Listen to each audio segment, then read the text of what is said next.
There is a beast in every myth, a shadow on the edge of the village, a dragon coiled around a treasure.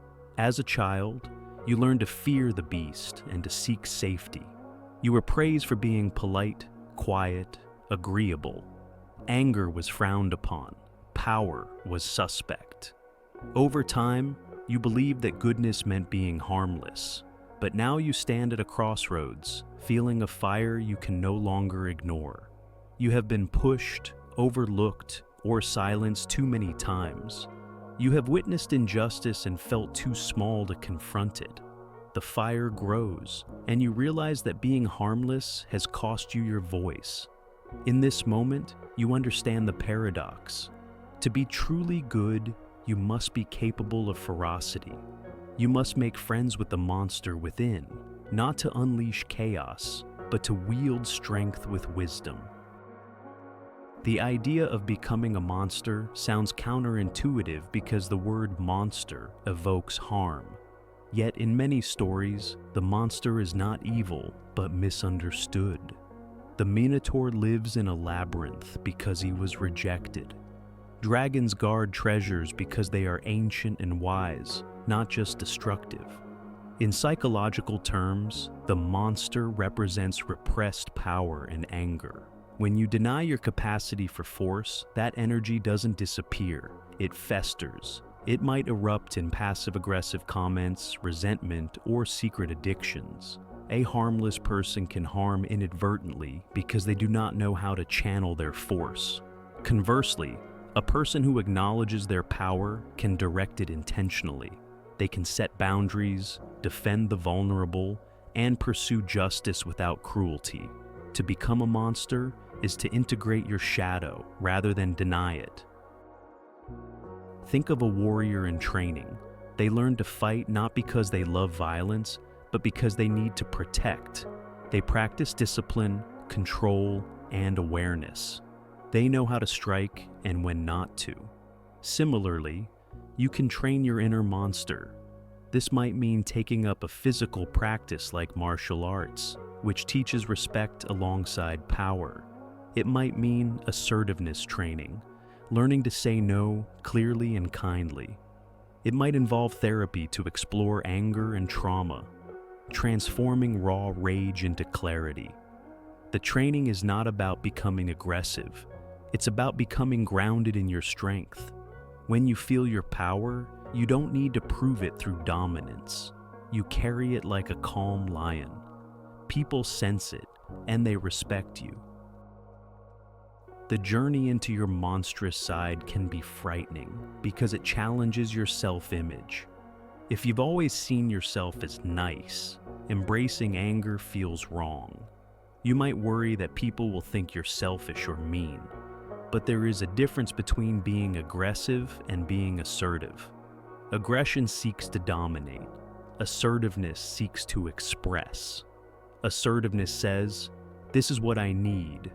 This is what I won't tolerate," or "This is my limit." It does not trample others. It stands firm. When you practice assertiveness, you might be surprised by the respect you receive. People appreciate clarity. They know where you stand. They feel safer because you are not a doormat or a ticking time bomb. Your relationships become more honest. There is also a spiritual aspect to becoming a monster. Many traditions talk about facing the shadow. Carl Jung, the Swiss psychiatrist, wrote that we must integrate our shadow to become whole. He said that if we do not face it, it controls us from the unconscious. The monster is part of this shadow. When you invite it into the light, you see that it has wisdom. Perhaps your anger is telling you that a boundary has been crossed. Perhaps your frustration reveals a passion for change. Perhaps your jealousy points to a desire you have suppressed. Listening to these messages does not mean indulging every impulse. It means discerning what is true. You become less reactive because you understand the roots of your emotions. As you grow comfortable with your inner monster, you may notice a shift in how you treat others. Paradoxically, owning your power can make you gentler. When you are not afraid of your anger, You don't explode unexpectedly. When you know you can defend yourself, you don't need to preemptively attack. When you respect your boundaries, you respect others. You no longer need to dominate because you are secure in your strength. This creates space for compassion. You can listen deeply because you are not threatened. You can empathize because you are not competing. The monster becomes a guardian rather than a tyrant. There will be times when your monster is needed. Someone might speak over you repeatedly, and you will interrupt firmly. You might witness someone being bullied, and you will step in. You might need to end a toxic relationship despite the discomfort. These actions require courage. They also require humility.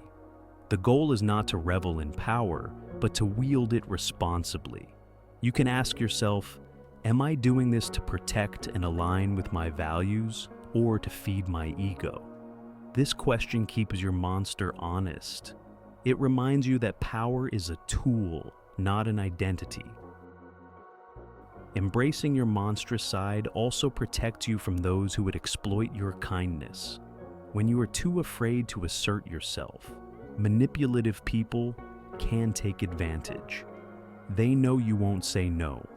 They know you will always accommodate. This breeds resentment and exhaustion.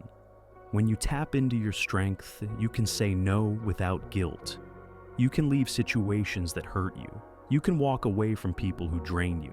This is not cruelty, it is self-care. Healthy boundaries allow you to be genuinely generous because you are giving from a place of abundance, not obligation. At the end of this journey, the word monster may not hold the same weight. You may see it as a symbol of integration. You become someone who can feel the full range of human emotion, including rage, and not be controlled by it. You can roar when necessary and purr in peace. You are not hiding behind niceness or harming through aggression. You are standing tall, rooted, and ready. This is true goodness, not harmlessness, but empowered kindness.